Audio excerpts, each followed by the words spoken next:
Innalhamdulillah. Innalhamdulillah. Nahmaduhu wa nasta'inuhu wa nastaghfiruhu. Wa na'udzu billahi min shururi anfusina wa min sayyiati a'malina. Man yahdihillahu fala mudilla lahu wa man yudlil fala hadiya lahu. Wa asyhadu anna la ilaha illallah wahdahu la syarika lahu. Wa asyhadu anna Muhammadan abduhu wa rasuluhu sallallahu alaihi wa ala alihi wasallam. A'udzu billahi minasyaitonir rajim. Bismillahirrahmanirrahim. Rabbi shrah li sadri wa yassir li amri wahlul 'uqdatan min lisani wa yafqahu qawli. Welcome to my channel Q-Sharebd. Welcome to my channel Q-Sharebd. Q-Sharebd is a channel of sharing knowledge in order to understand Quran. Today is our lesson 30. The most important two terminology in Arabic grammar, Hamzatul Wasl and Hamzatul Qad. Before going to the main discussion, I want to tell something about our grammatical course. This is our last lesson on Arabic grammar. I have prepared this 30 lesson in such a way that it can cover everything to understand the grammar and the Arabic language. I focused in the things considering the people like you and like me who study in the non-Arabic institution, who study in English medium or in their native language. For them, this crash course has been prepared, and I believe that we do not need so many lessons to learn this Arabic grammar. Many YouTuber I saw that they have published hundreds of lessons to complete this Arabic grammar. But I believe that for people like me and like you, we don't have so many things, so many small things to understand like in this type of course. The most important thing we need to understand to make clear so that we can easily and within the shortest possible time we can learn the Arabic grammar. Hundreds of lessons is difficult for people like me and like you, I believe. So that's why I make this short course, and I believe this is enough for us to understand the Arabic language. So even though if there is any confusion and anything missing, then if you need any other topics to discuss in Arabic grammar, then please make the comments in the comment box. I will make any lessons if required to meet the requirement. If not, then we will go for the Quranic surah explanation after this lesson, inshallah. So let's start with today's topic. Before going to the Hamzatul Wasl and Hamzatul Qad, I want to make some highlights and the difference between the Hamza and the Alif, because sometimes we confused which one is Hamza and which one is Alif, because these two letters sometimes it seems similar. For example, this is the Alif, is the particular line, and this is our Hamza. Though the Hamza is like this, but actually the Hamza is used in different way. In Alif is normally represent in 4 different way, like the vertical line, straight vertical line. Sometimes it written on top of the letter with a fatter, shorter but fatter Alif. I'm sorry, this will be little bit fatter. And sometimes the Alif is written on the ya without 2 dot, and sometimes the Alif is written like this. This is the mad Alif or elongated Alif.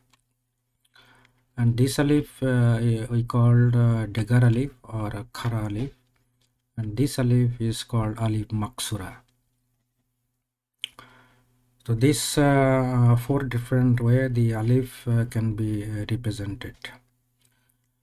Now the Hamza is sometimes written like this symbol on top of alif, and sometimes the alif written on top or bottom of alif, sometimes written on top of ya, sometimes written on the waw, or sometimes it written alone.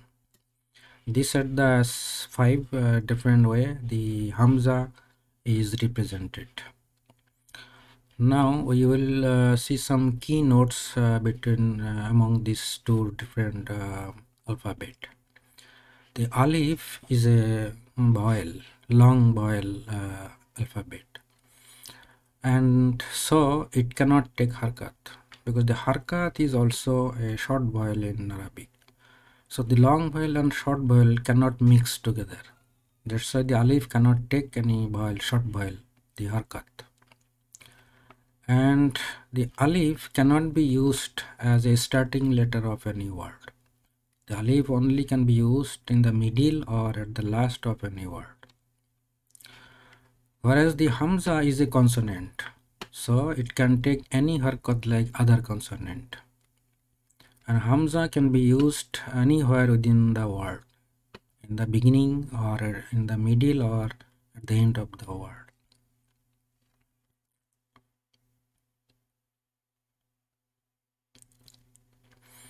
So these are the key notes about the alif and the Hamza.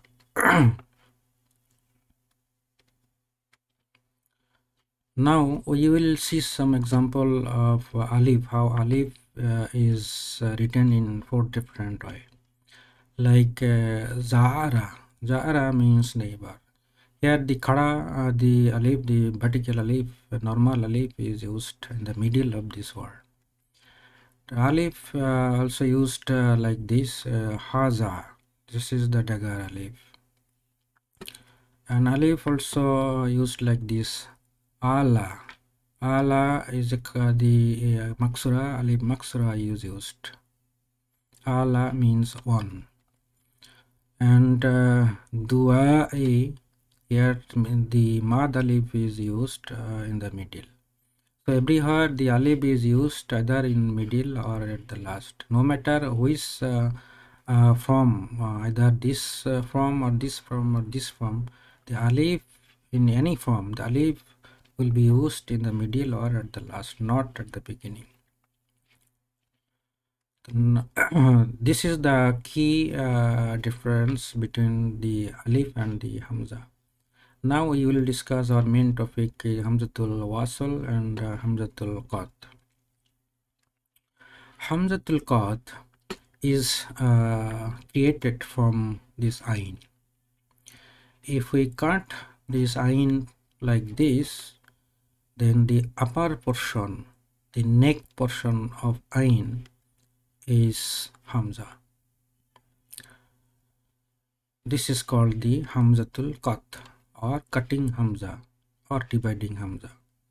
We'll see more details about why it is called cutting Hamza or dividing Hamza.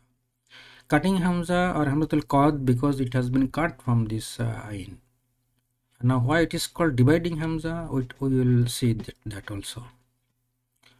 So as the alif has been cut from here, so this alif don't have the leg, it has only the neck and the mouth. So as this here the Hamza, as the Hamza has been cut like this, so this Hamza doesn't have the leg, it has only the neck and mouth. As this Hamza doesn't have the leg, so this Hamza cannot walk, cannot move. So he needs something, some help. He needs chair to sit or to move. Like this alif is the chair for him.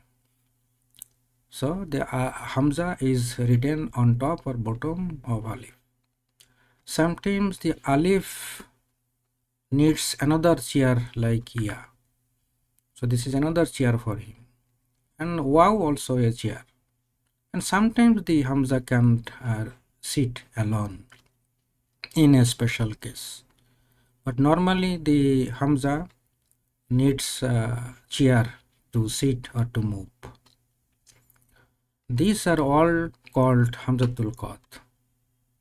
This is the main Hamzatul Qat, as because it needs chair, so along with the chair, these things are called Hamzatul Qat.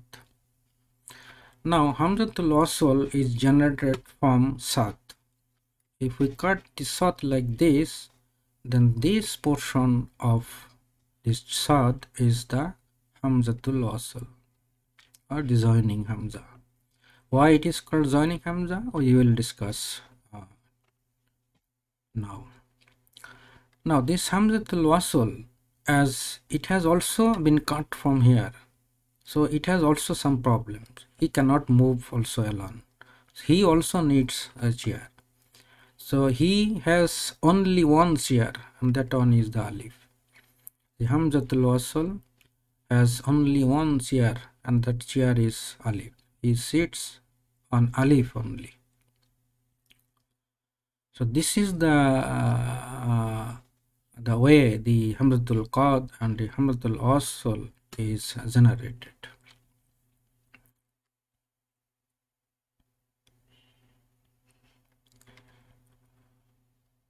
Now, so this is the Hamzatul Wasl. Now you will see the uses of Hamzatul Qad. Hamzatul Qad, the Hamzatul Qad can be used anywhere in the world, and it sometimes sits on Alif, sometimes it sits on Ya, and sometimes it sits on Waw. Now why the Alif sits on different letter, and when the Alif will sit on which letter? How can we understand the Alif Hamza? Now the question is, when the Hamza sits on which letter? When the Hamza will sit on Alif, when the Hamza will sit on Ya, and when the Hamza sit on Waw. That we need to understand. Like for example, here the Qara'a, here the Hamza sits on the Alif. Why the Hamza sits on Alif? There is a rule. If there is a Fatha before Hamza, then the Hamza will sit on Alif. Here the Qara'a, here the Ra has a Fatha, so the Hamza will sit on Alif. The rules number 1, if Fatha before Hamza, then Hamza will sit on Alif. The rule number 2, Dawa, here the Hamza sit alone. The rules is that if there is a sukun before Hamza, then Hamza will sit alone. He doesn't need any help. So if sukun before Hamza, then Hamza will sit on alone. This is rule number 2. Now rule number 3, like mu'min. Here the Hamza sits on Waw. Why sits on Waw? Because before this Hamza, it is a Dhamma, mu. As it is Dhamma, so the Waw sounds like U. Waw also sound U. So to match with this preceding harkat, mu, the Hamza like to sit on Waw, so that the sound makes mess, mu, mean. So this is the rule number 3. If Dhamma before Hamza, then Hamza will sit on Waw. Now rule number 4, Qariya. Here the Hamza sit on Ya. Why and what is the rule? If there is a Kasra before Hamza, then Kasra means E. So to match the sounds, the Hamza will sit on Ya, E. Qari, Hamza on Ya. This is rule number 4. If there is a Kasra before Hamza, then Hamza will sit on Ya. Ya with no dot below. This is the four way that the Hamza sits on different three different alphabets or letter. Now you will see the Hamzatul Wasl. The uses how Hamzatul Wasl is used. Like this word Alhamdu. Alhamdu and Al-Alamin. Here the Hamzatul Wasl is pronouncing like ah. Alhamdu. Al-Alamin. The Hamzatul Wasl is pronouncing as ah. Now what is the rule? The rule is this. The Hamzatul Wasl will take fatha if the second letter is lam. If the second letter of the word is lam, then the Hamzatul Wasl will take Alhamdu, Al-Alamin. Now look at this example. This is if tahu, this is ihdina, and this is ishab. Here I am pronouncing everywhere e. The Hamzatul Wasl is pronouncing as e. Why not a? As because the a will be pronounced only if there is a lam, the second letter, if second letter is lam. But here the second letter is not lam. So it will not be a, that's for sure. Now why it is e? The rules is if the second letter is not lam, then we will look for third letter. If third letter is fatha or kasra, anyone, then the Hamzatul Wasl will pronounce with e. This is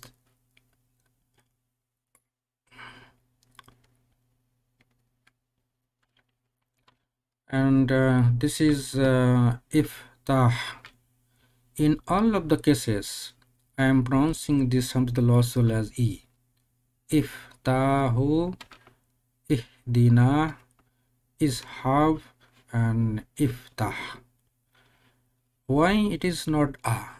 Because there is no lam. The second letter is not lam, so it cannot be a, that's for sure. Now why it is e? The rules is if second letter is not lam, then we have to look for third letter. If third letter is fatha or kasra, then the Hamzatul Wasl will pronounce as e. If tahu, ihdina, ishab, and iftah. This is rule number 2. If the second letter is not lam, then look for third letter. And if the third letter is fatha or kasra, then Hamzatul Wasl will take kasra. Now we will see the third example.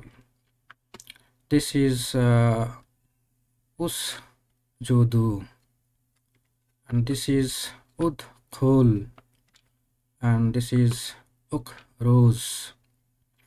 Everywhere I am pronouncing the Hamzatul Wasl as u. Why then? What is the rules? The second letter is not lam, so it will not be a, that's for sure. And second letter is not fatha, is not kasra. Sorry, the second letter is not lam, so it will not be a, that's for sure. And the third letter is not fatha or kasra, so it will not be e, that's for sure also from this rule number 1 and rule number 2. Now if the third letter is dhamma, then the Hamzatul Wasl will take dhamma, u. That's why this is usjudu, udkhul, and ukroz. This is rule number 3. If the third letter is dhamma, then Hamzatul Wasl will take dhamma. These are the 3 rules for Hamzatul Wasl. Now the question is why the Hamza is called Hamzatul Qad or cutting Hamza or dividing Hamza, and why this Hamzatul Wasl it is called the joining Hamza or connected Hamza. We will see some example like this. Za Muhammadun wa Ahmadu. The Ja'a means come. Ja'a Muhammadun wa Ahmadu. Muhammad and Ahmad both came. The past tense Ja'a. Now, if you notice that this word Ahmadu, before the preceding word wa means and, the wa is not messing with this word Ahmadu. The alif is making a barrier to join with this letter. Here the sukun is supposed to be joined with this wa. Wahmadu. Ja'a Muhammadun Wahmadu. But this Hamza is telling this word that don't join with this word. You pronounce separate. Don't mix up. This is the role of this Hamzatul Qad. So this Hamzatul Qad is making this division, is divided. It's separating from the pronunciation of the preceding word, wow. The wow is now separate pronunciation. Wa Ahmadu, not Wahmadu. Wahmadu, not Wa Ahmadu. So that's why this is called cutting Hamza or dividing Hamza. Now look at this sentence. Alhamdulillahi Rabbil Alamin. Here the Rabb, this word is connected with this word Rabbil Alamina. Here this Hamzatul Wasl is telling that don't join this one but joined with this alif. So this is the function of Hamzatul Wasl to connect, to tell the preceding word, to instruct the preceding word to join with this lam. That's why this Hamza is called joining Hamza, because it instructs the preceding word to join with the next word. Rabbil Alamin, not Rabbi Al Alamin. It is Rabbil Alamina. So this is the reason this one is called Hamzatul Qad or cutting Hamza or dividing Hamza, and this one is called Hamzatul Wasl or joining Hamza. Now we will see some impact on Hamzatul Wasl based on the sun letter and moon letter. We will see what is sun letter and moon letter. Look at this example. Alhamdulillahi Rabbil Alamin. Again this same example. Here the Rabbil Alamin. Here the Hamzatul Wasl is not pronouncing, is drop out from the pronunciation.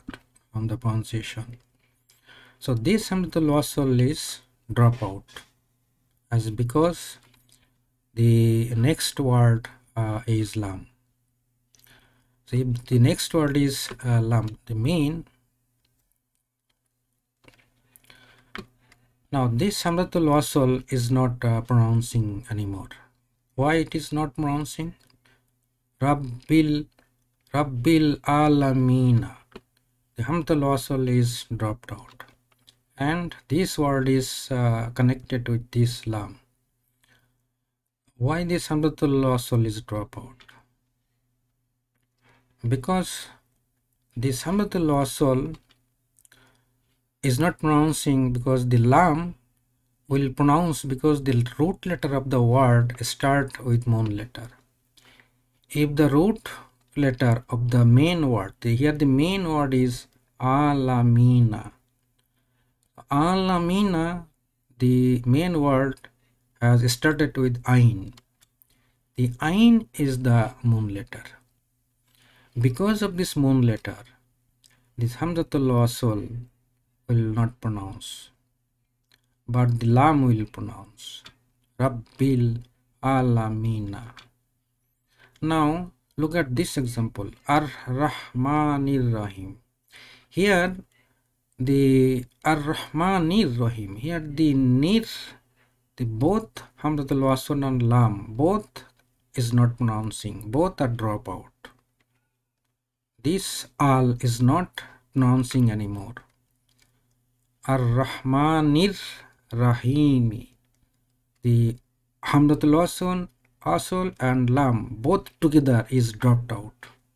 Why? Because the main word Rahman, the main word start with the Ra, and Ra is the sound letter. If the main word start with Ra, then the Hamzatul Wasl and lam both will drop out. Both don't need to pronounce. That's why it is Ar-Rahmanir Rahim. So this is the two important rules when the Hamzatul Wasl is drop out and when the Hamzatul Wasl and lam both will drop out because of this moon letter and the sun letter. Now how can we remember which one is sun letter and which one is moon letter? When it will be like Al-Lamina and when it will be like Ar-Rahmi, Ar-Rahman, Ar-Rahimi. Look at this word, Ash-Shamsu. Ash-Shamsu means the sun. When we want to pronounce this word Ash-Shamsu, then this lam is not pronouncing, is directly going to next word Ash-Shamsi. The main the first letter of the main word is pronouncing twice, Ash-Shamsi. So this shin is the sun letter.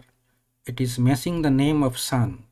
Sun letter means Ash-Shamsi means sun. So this letter is also sun. And this one is Al-Kamaru. This main word Kamarun, the first letter is Kaf and it is a moon letter. And because of this moon letter, it is pronounced, the Al is pronouncing like Al-Kamaru, not Ak-Kamaru. It is Al-Kamaru. So this is the key difference.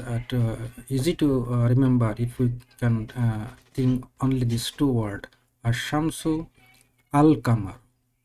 This Al is pronouncing here and this Al is not pronouncing here. Ash-Shamsu, Al-Qamaru. Now we have also some technique to understand which one is sun letter, which one is moon letter. These are the sun letter, 14 sun letter, and these are the 14 moon letter. Total 28 letter in Arabic is divided into two groups, the sun letter and moon letter.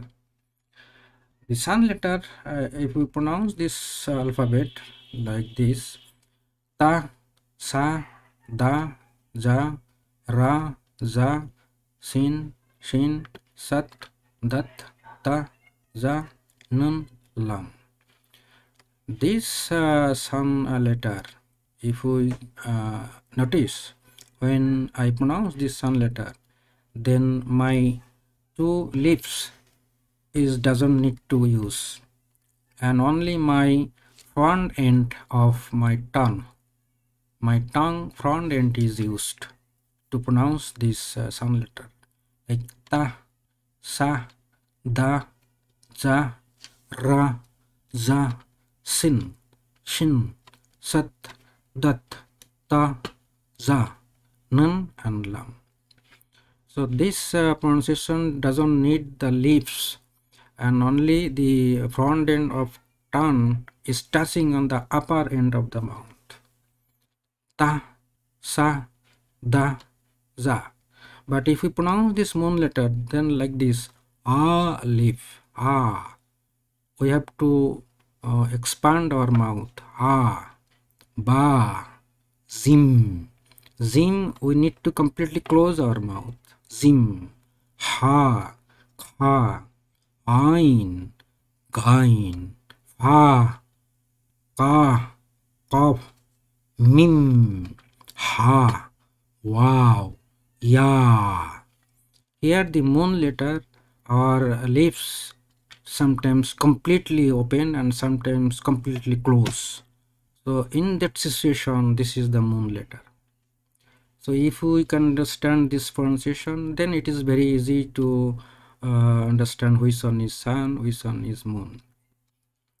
So we can use we can understand the pronunciation of any letter along with al, either it is be Ash-Shamsu like that or Al-Qamaru. I think it is now clear for all of us. If is still some problems, then please comment. I will discuss one to one with you. This is the end of our lesson 30. Thank you for watching.